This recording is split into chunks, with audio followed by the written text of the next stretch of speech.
जानी हो जुदाई अब तू सहले बुका, एक पल अकेले तू रहले बुका।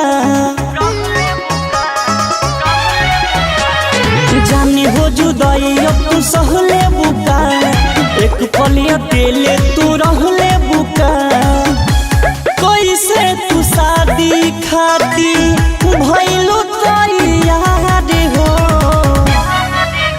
अरे ये हो गोरिया अपन बसाई लेलू दुनिया। सोचलू ना होई कहमार हो, और कैलू हमरा जिंदगी में अनहार हो।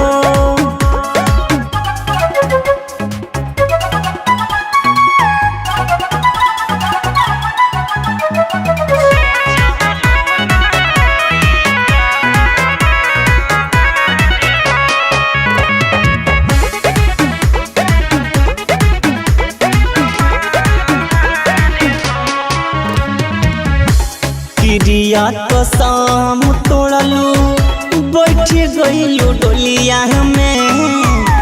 कौन खुशी पवलू बोलमुआ के बोलिया में। भूलियो के याद हमर पर जाई हो, असुआ से आँख तोहर भर जाई हो। कसहू जीवन के अपना ले हम संभार हो। एहो गोरिया अपन तू बसाई लेलू दुनिया। सोचलू ना का होई अब हमार हो, और कैलू हमरा जिंदगी में अनहार हो।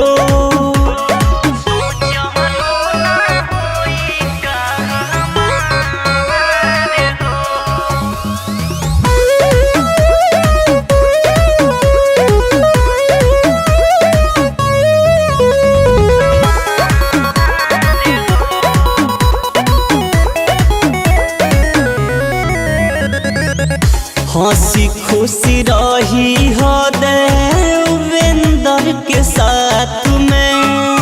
करस कहा आकाश पूछू नइखे इनका हाथ में। सब बात माने पतया रहनी, तोहरे चलते घर से बेकार रहनी।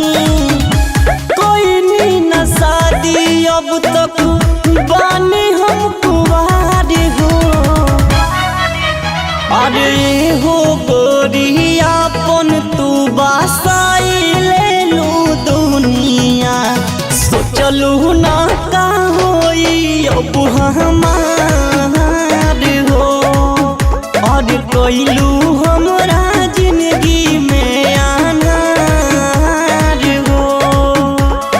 जानी हो जुदाई अब तू सहले बुका, एक पल अकेले तू रहले बुका। कैसे तू शादी खाती भइलू तैयार हो,